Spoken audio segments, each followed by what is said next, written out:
Peking at first appeared to be the same city I had known 20 years before when I first came to China as a young reporter. A city of tree-lined avenues, of a culture recorded in millennia, whose monuments dated in centuries.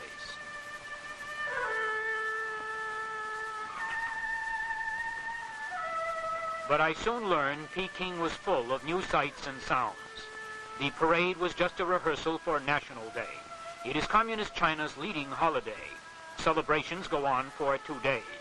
They were carrying banners supporting Zhou Enlai's demands for the liberation of Taiwan. They were full of enthusiasm. Taiwan must be liberated. The United States get out of Taiwan, they said. At that moment, the communists were shelling Quemoy.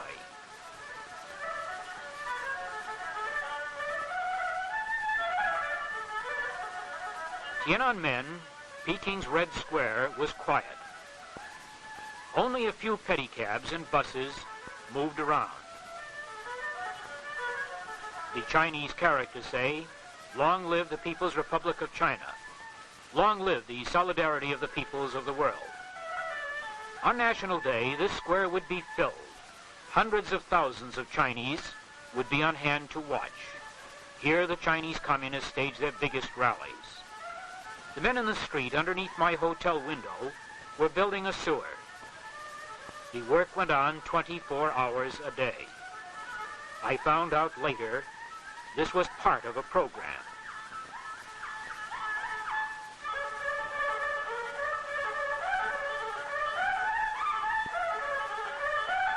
On Tiananmen Square, some men were reading anti-American protest letters posted on a cloth bulletin board.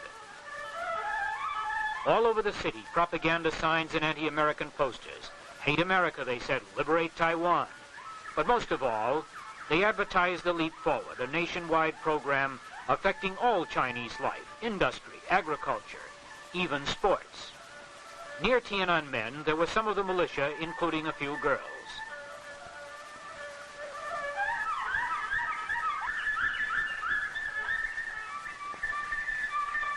They were playing cards or other games. The People's Militia is organized by provinces and military districts. Reserves for the Army are trained.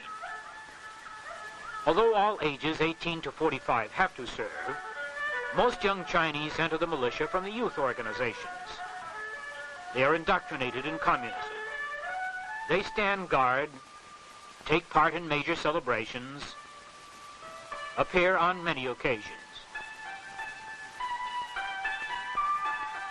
Girls are encouraged to join. These girls are reading recruitment notices.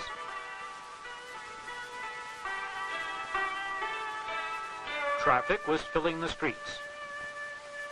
Chinese pedal to work. Pedicabs are used for carrying small loads. Men pull heavy loads. There were cars, buses, carts.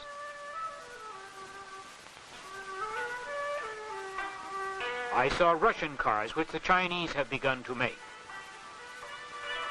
There were wood-burning buses of the type I had seen in Europe during the war. Vehicles of all kinds. In most places of the city, there was a good traffic control system.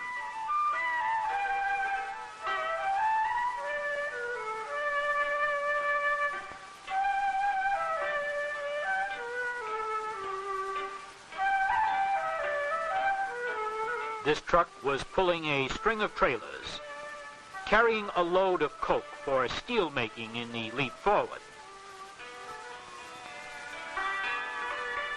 The people moved among the ancient monuments of their city. They were dressed in many different ways.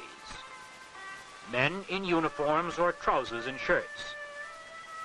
Women wearing trousers or dresses. A trip to Peking's outskirts past the monument to the people's heroes. The Catholic Church.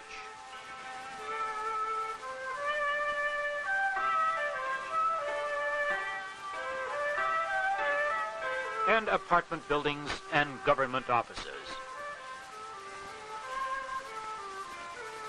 There were many more apartment buildings than I had seen in the Soviet Union. The new planetarium was open. It has become a popular place for visitors to its observatory and exhibition hall. Construction was going on everywhere. It was mostly hand labor. Manpower is Communist China's greatest resource. Colorful fabrics in a Peking textile factory.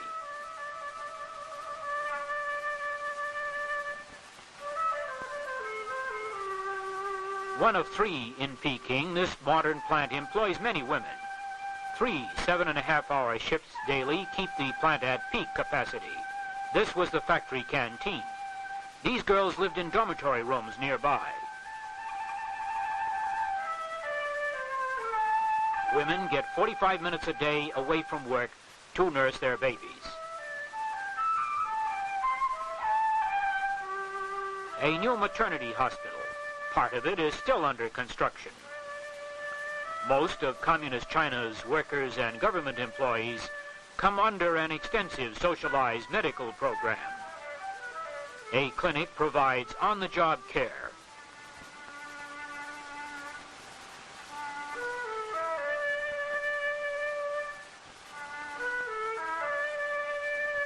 I visited a worker's family in one of the apartments near the factory. 5 people occupied a small apartment for which they paid about $1.20 a month rent. Kitchen facilities in a courtyard.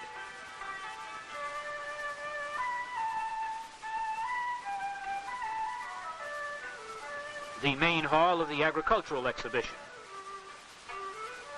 Opened May 1st to display machines and implements China is making for the leap forward.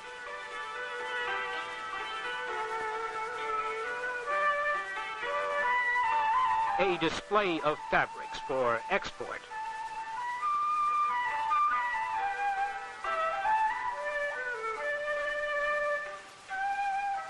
Visitors arrive from the provinces, 500 at a time, for a week's tour. 500,000 have visited the fair since it opened. This was a new rice transplanter. They had more than 30,000 different implements, from the crudest hand sickle to this giant combine.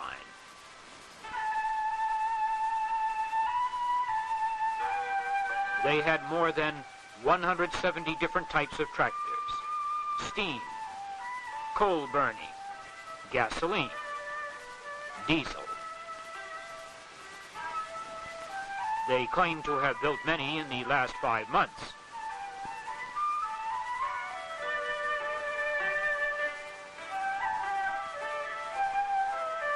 Cars of widely varying designs.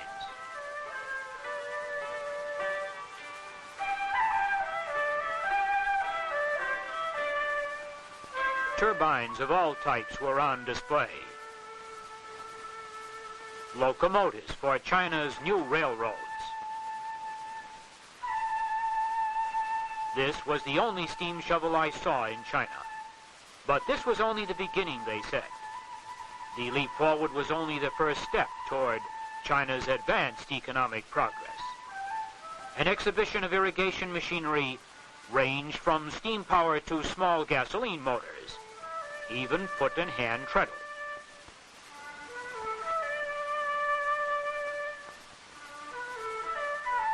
A solar cooker.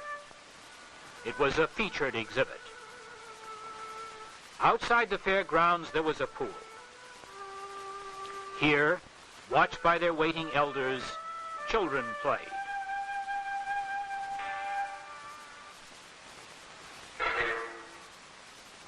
Goldfish in the pools of the Summer Palace, a reminder of China's past. Once, these grounds were the private preserve of an empress's pleasure-loving court. She spent part of a naval budget on this marble boat.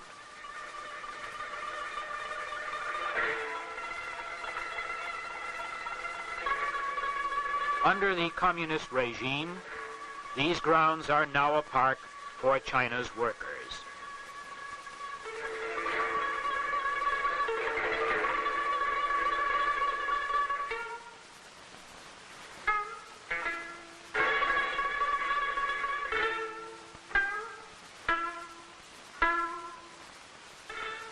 Stone elephants on the way to the Ming tombs. A gate built 5 centuries ago, entrance to the tombs, burial place of emperors of the imperial days. The communist regime has made it into a park.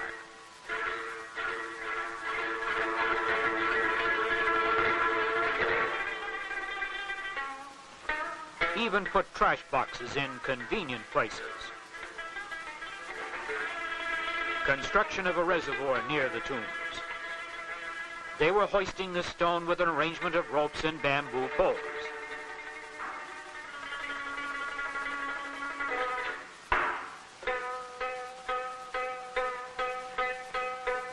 With almost no machinery, they do not lack manpower.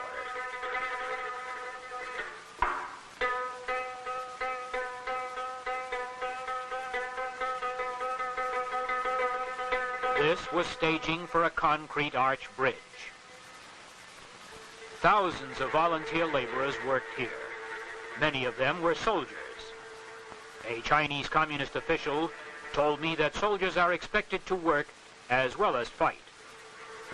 A commune north of Peking. The big new project here is deep plowing. They start with a furrow a foot deep, then go deeper, to about 18 inches. Plow deep to bury the American aggressor is the slogan.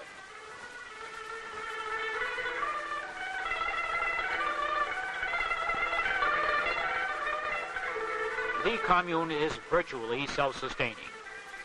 They make their own tools.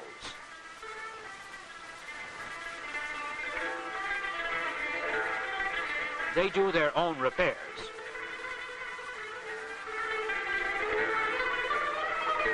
"4,100 people live on this commune, 970 families, 1,600 workers, a comparatively small commune in communist China in the year of the leap forward.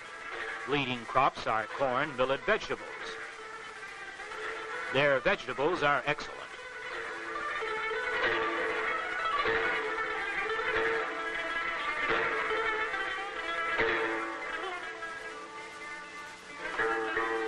Irrigation pump, 1 donkey power model. These women were threshing millet. Children are excused from school and brought here in a group during the harvest season. Education and labor go together in communist China. Much of their corn is very poor. Some of it was fairly good.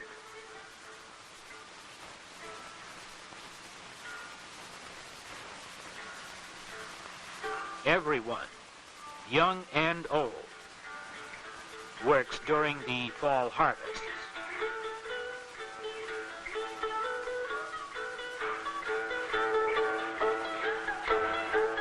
These are student volunteer workers, young men and women from Peking universities and high schools.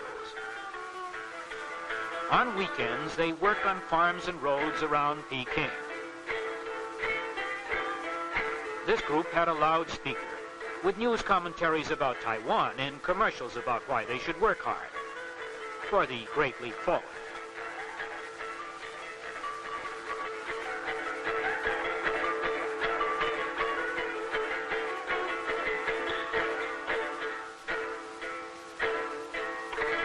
Donkey carts were main means of transportation out here. People in the area follow these carts, picking up vegetables, beans, seeds.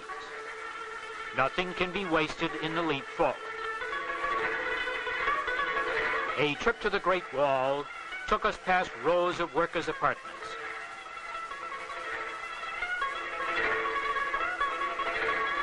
We passed camel caravans coming in from the north, loaded with grain, wool, and other products, and herds driven to market.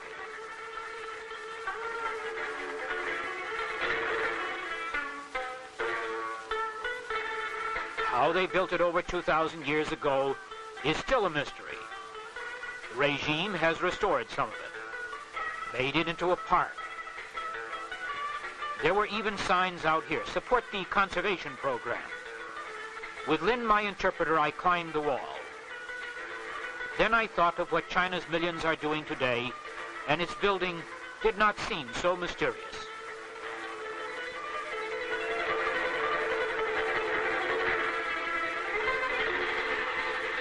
Apartments in Shenyang, heart of industrial Manchuria. About 15,000 of Shenyang's workers were housed in this area. These apartments had their own schools, garden plots, canteens.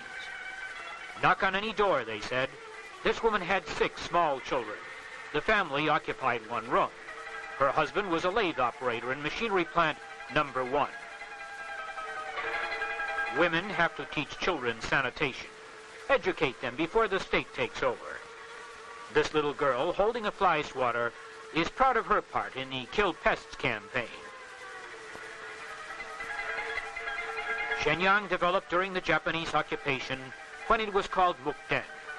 In the State Department store, photographs of model employees are posted on a bulletin board. A wide variety of goods was sold in this store. Although prices were very high, there were many buyers.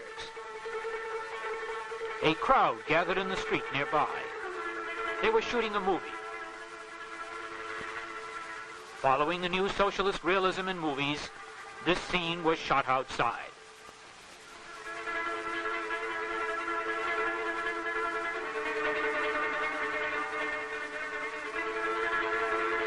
They even had a script grill.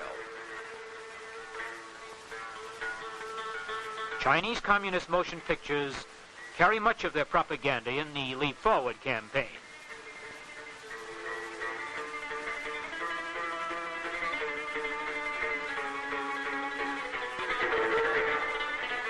This is Vice Director Ye Sun-ping of Machinery Plant number 1. It produces 700 to 800 lathes per month. One of 3 in Shenyang, it was destroyed during the war, later restored and enlarged.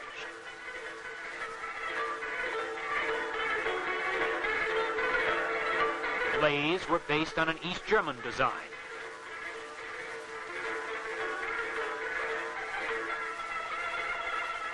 Completed lathes were crated. The crates were then rolled to the railroad loading platform.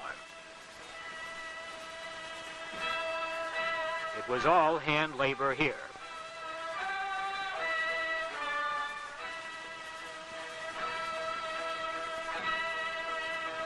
This is the Shenyang Cable Factory and Director Lin Mingyu. Here, 4,500 workers make cable of all sizes, both aluminum and copper. All processes were completed in this plant, which the communists enlarged following the 1949 takeover. They claim production was 12 times greater than it had been during the Japanese occupation and 20 times more than during the nationalist days. Posters calling the United States bandits and telling the people to surpass United States production.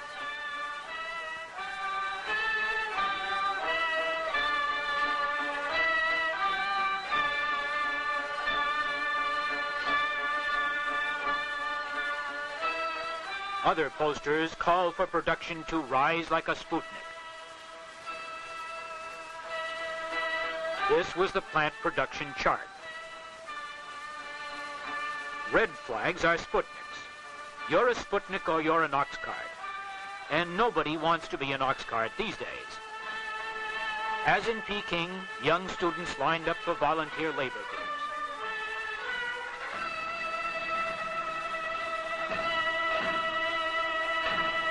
These are young pioneers and members of the Youth League.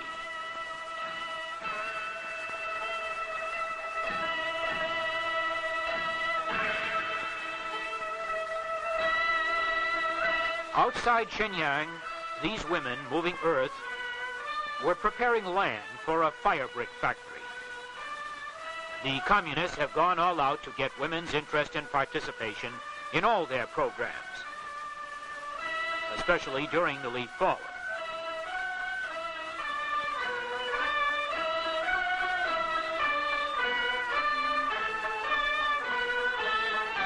I found this was the best way to get their cooperation for these pictures.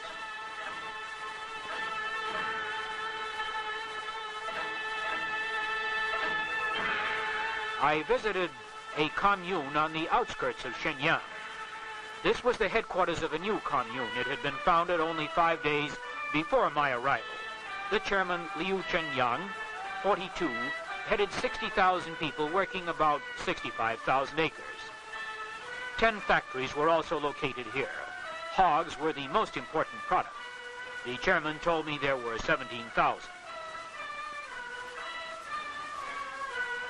Recent communist agricultural policy in the communes calls for close planting, deep plowing, plentiful use of fertilizer, and irrigation. The chairman told me that this commune hoped to add 3,000 families, about 18,000 more acres, and to increase food production during the next year.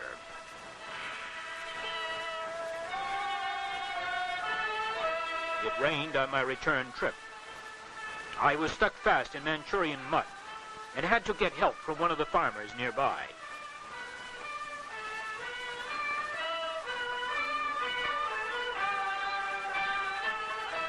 The Fushun oil plant.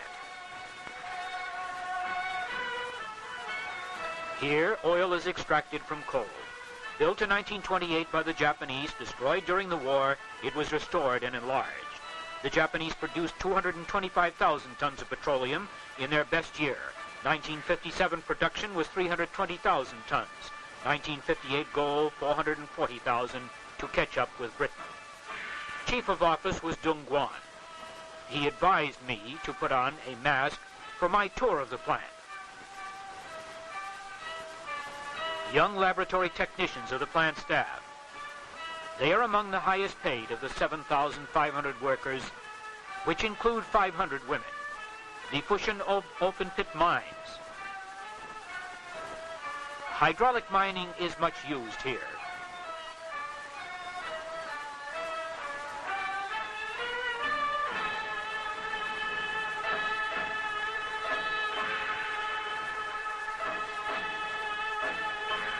After mining, the coal is loaded on cable cars, then hauled to the surface.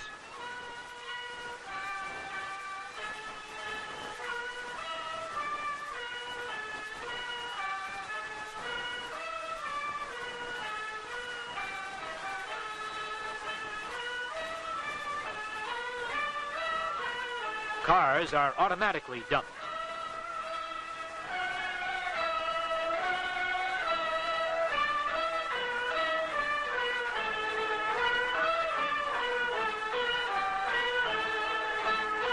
Some of the raw materials from these mines goes to Anshan, the steel company of Anshan.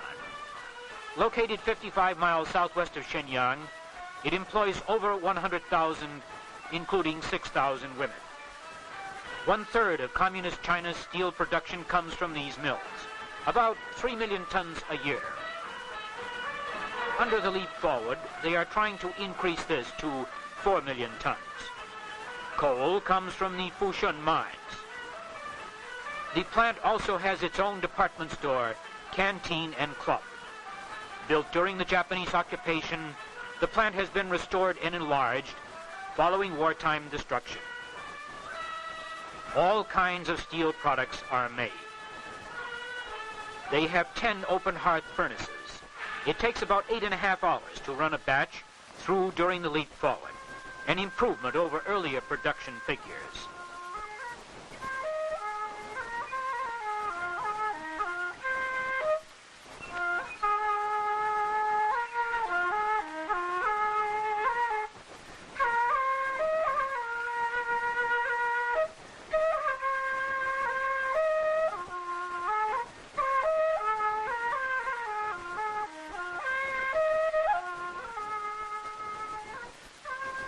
Steel rails and other product are here being run through. They had just opened a Bessemer converter.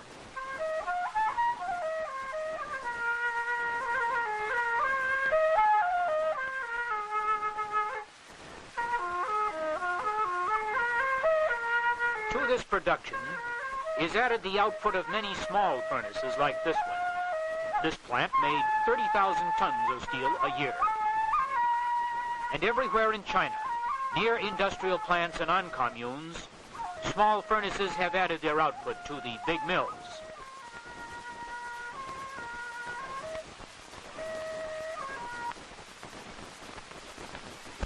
The sign says, "We are determined to liberate Taiwan." En route from Peking to Tientsin, we passed through an intensively cultivated region. Crops here were corn and sorghum.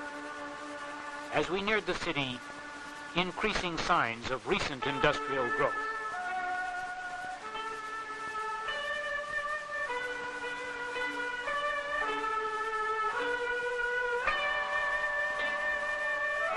Tientsin is a sprawling city of over 2 million. Located 70 miles southeast of Peking, it is a major industrial and transportation center. We drove through streets crowded with pedicabs and carts, groups of students and office workers practicing for the National Day parade. The city gave every appearance of rapid growth.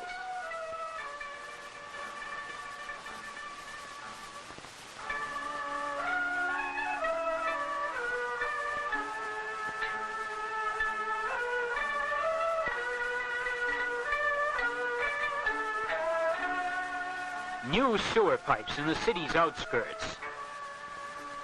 I also saw many new buildings in this section. This is Ha Qian, director of a plant which made paper from lu grass. Workers at this plant designed and built the paper-making machinery. They were also building a little furnace for the leap forward. The furnace was on the plant premises. The workers were still building it.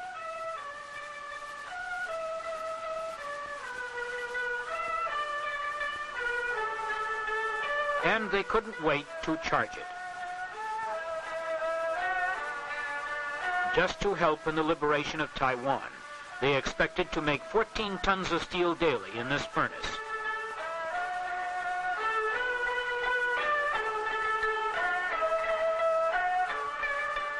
These women winding copper wire belong to a neighborhood co-op of 380 families. In communist China, they are considered to be emancipated from housework to support socialist construction. This co-op was part of a much larger commune of 12,000 households. Communal cooking saved coal, which was used for the leap forward. The commune had its own nursery. Mothers took turns looking after children.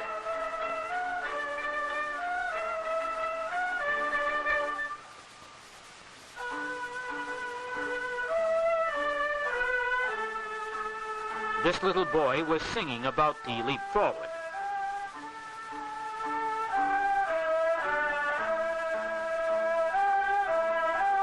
This old man was angry over Taiwan. The co-op maintained a home for the aged.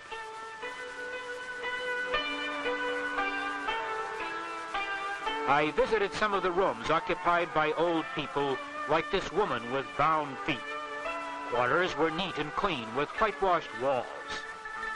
I stopped at a park just outside the city.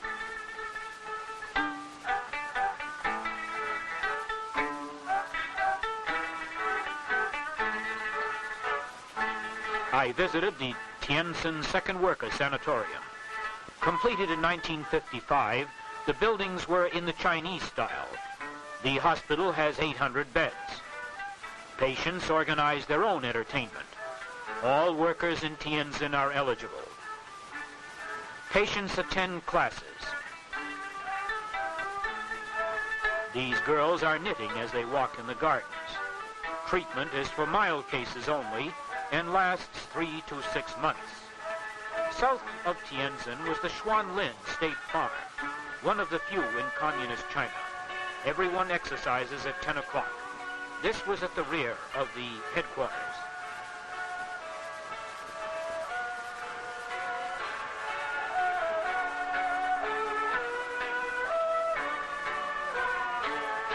Indoctrination lectures are part of all communist programs. Chinese are subjected to constant propaganda. This was formerly swampland. Now they reported getting good production. At nearby Shinli village, they were experimenting with rice. Irrigation here was fairly advanced. These water wheels were run by a 15-horsepower motor.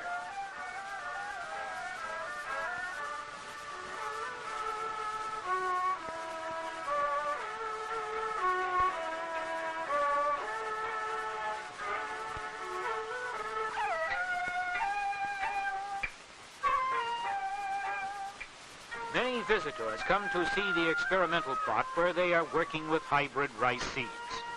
They are so proud of it they even have their own cameraman. They have bamboo poles to keep the rice from trampling. Lights have been installed to keep it growing 24 hours a day.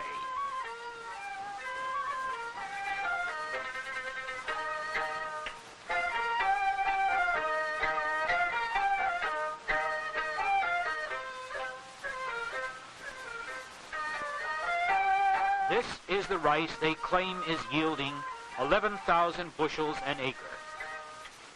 It was raining in Nanking when I arrived. The narrow streets appeared little changed, but I learned that Nanking's population had swelled from just under 1 million in 1949 to 2.5 million. Industrial expansion was behind this growth. Truck and auto parts were piled high in the yard of the Nanking auto plant. 3 years ago, this plant was making wagons. Now it is turning out trucks and a few cars. Machinery is Chinese, Czech, and Russian. They were cutting these plastic strips to be used in making small cars.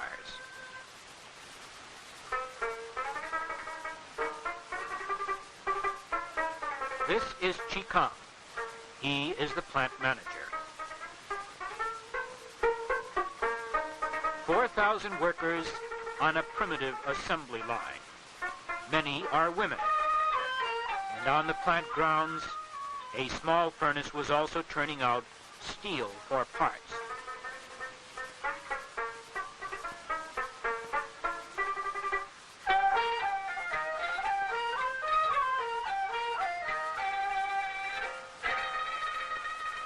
For the leap forward.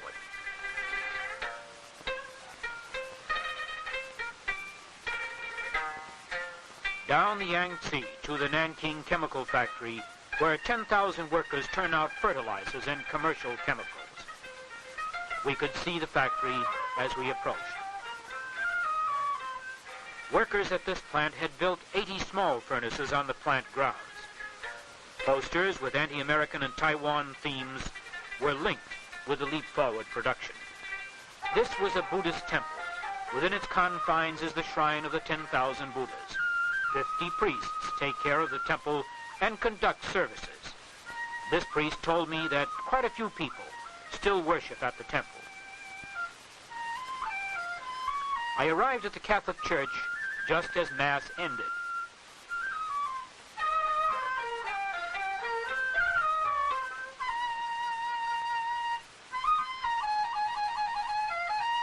It was the only Catholic church in the city.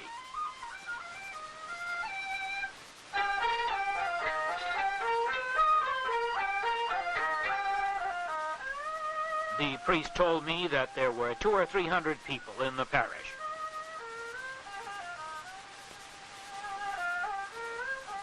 The Sun Yat-sen tomb. It is Nanking's most prominent communist shrine. Rice paddies and water buffalo on the way to Shanghai. It had rained hard and the rice was beaten down. Some of the rice was green, some ready for harvest. Shanghai Bund, the famous waterfront with modern buildings. The communists have built a park along the Wangpo. Construction in the city everywhere for the leap forward.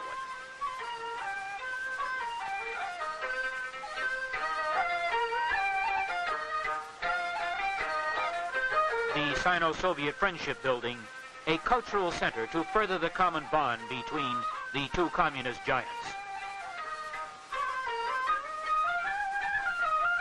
Like Peking, traffic streamed through the streets. I passed many factories.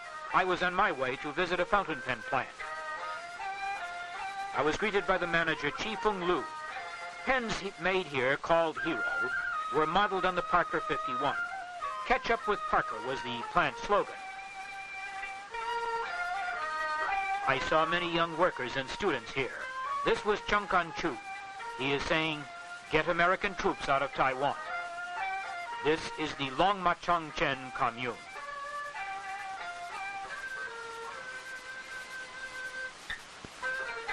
Here, 586 workers from 385 families cultivate about 600 acres of vegetables.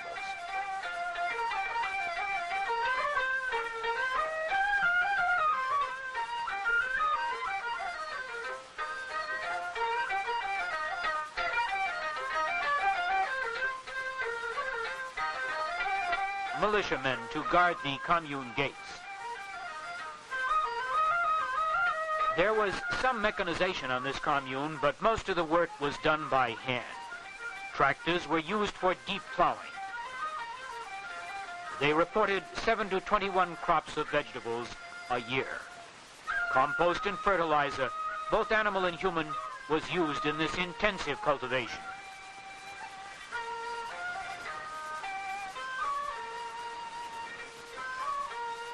Many kinds of vegetables were raised. They also had an experimental plot where they were trying out new irrigation. Corn was raised and used for feed. The commune reported grossing $270,000 worth of products in 1957.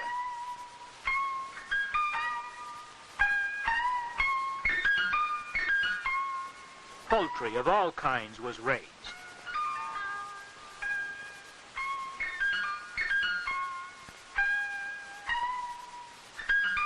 Chickens near an old pillbox, reminder of the Japanese occupation. Busy streets and busy days in central China's Tri-City area, Hankou, Xinyang, Wuchang, together called Wuhan. In the 4th district of Wuhan, a big new steel plant was under construction. When completed, it will rival Anshan. Workers swarmed on the grounds underneath wooden scaffolding.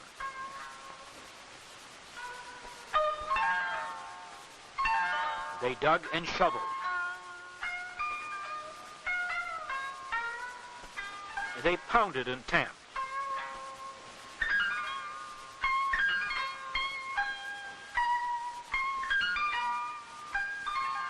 Ore is shipped in 60 miles by railroad. It is unloaded automatically in the plant yards. Cars are placed on a turnover. Then over she goes.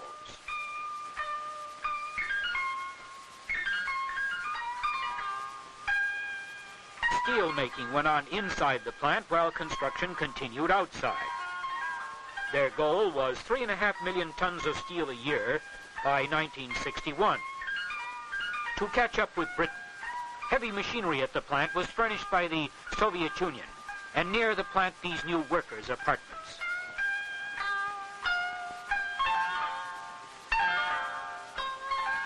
"40 miles from Hankou, a new engineering college had been built on land once used for farming. Here, 7,500 students were taught steelmaking and mechanical and electrical engineering following communist policy of learning and labor.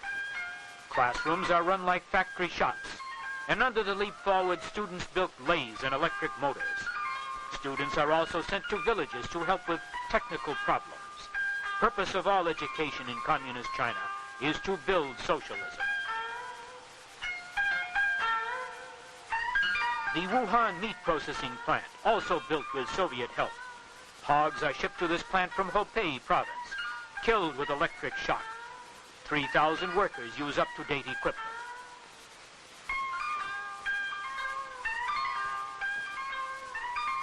Here they are cutting the hogs up with an electric saw.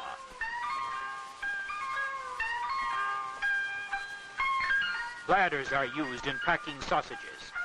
40% of this production goes to the Soviet Union. en route to the Suquan.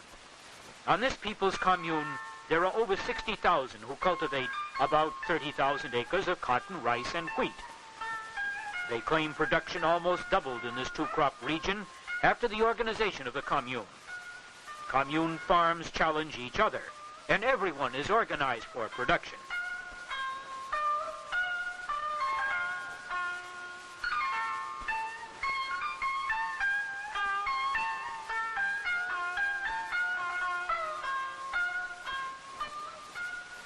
On this experimental plot, they claimed they were producing 1,000 catties of cotton per acre. This was an increase of approximately 800% over pre-commune days. Young children of working mothers are cared for at the commune nursery school.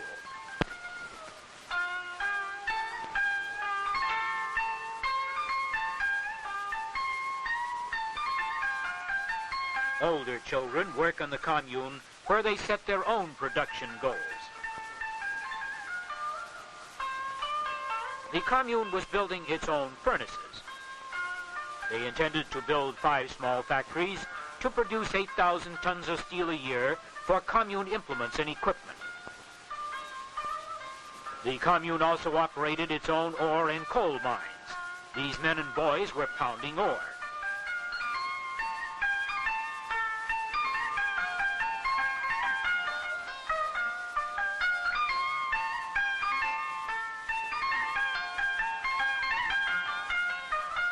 They sifted and shoveled coal, getting ready to charge the furnaces.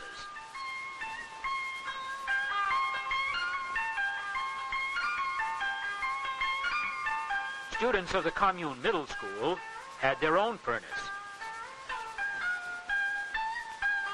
Nearby was a larger one belonging to the commune.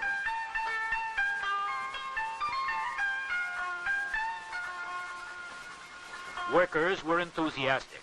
They said they were working to accelerate socialism, working for the leap forward and against American aggression. Here one team works on the bellows, another charges the furnace. This was the new bridge across the Yangtze. Opened in 1957, this steel truss bridge has a highway on the upper deck, a railway below. A Chinese junk blown gently before the warm South China wind, the smell of the river, and the creaking of the oarlocks of the river sampans, the voices of the people who live on them. This was the old Canton.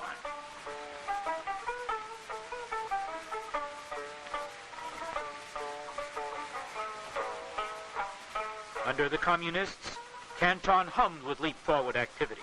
Famed because it was once the home of Sun Yat-sen, Canton is known as the City of Revolutions. From the top of the 14-story Oi Kwan Hotel, the Pearl River, once jammed with boats, was comparatively empty. The houseboats were still used to carry passengers and cargo.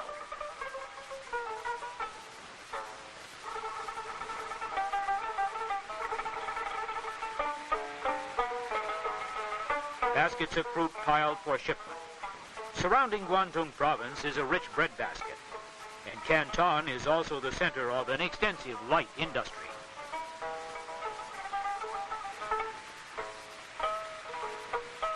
On the waterfront, incessant activity, constantly changing.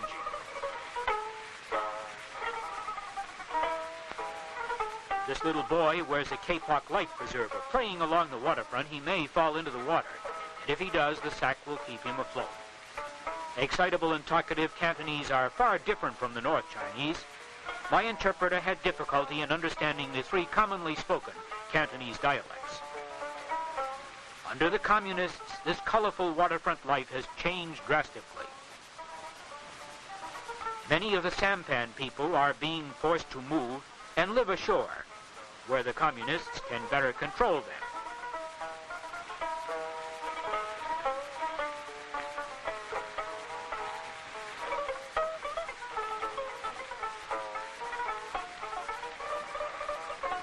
Buses ran to the suburbs.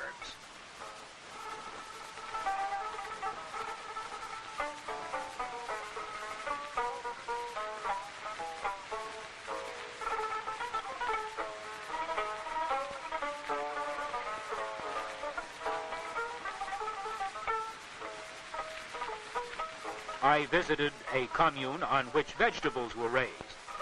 It was in the wide-flung agricultural section surrounding Canton.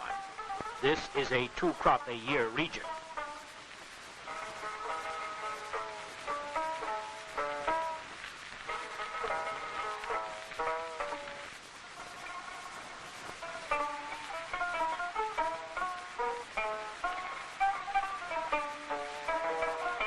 A boy and a water buffalo. A familiar sight.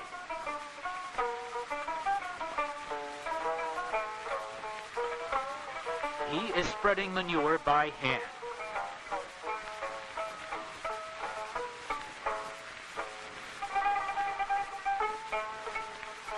Here, cabbage plants are sprinkled with night soil. All work here was done by hand.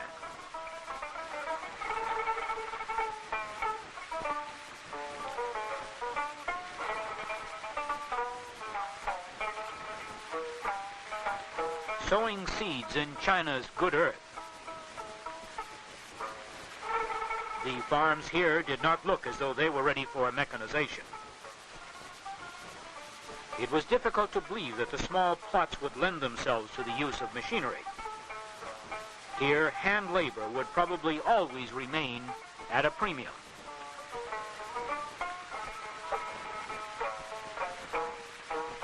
It is less than 100 miles from Canton to Hong Kong.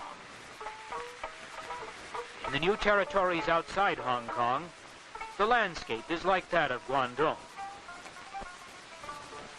Water buffalo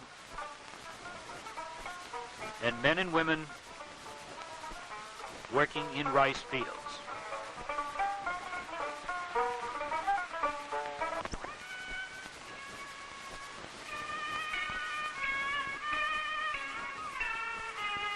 It was raining when I reached the border checkpoint. I had to walk a couple of 100 yards and wait at the border station a couple of hours for a train. This library, named after the vice president, was a reminder I was back in the free world. It was September 29th, 2 days before the Chinese Communist National Day. The British had brought out tanks and soldiers were marching to their posts in case of incidents. I drove around in a rickshaw. They were forbidden on the mainland. The girls in Peking were nothing like this.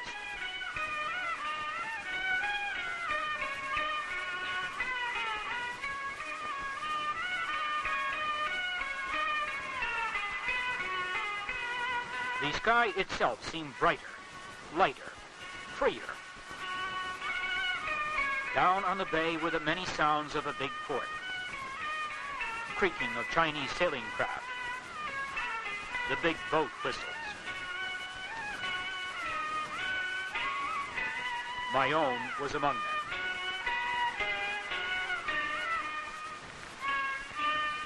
And I stood at the rail and watched Hong Kong's white buildings against its steep green slopes and thought about China's leap forward.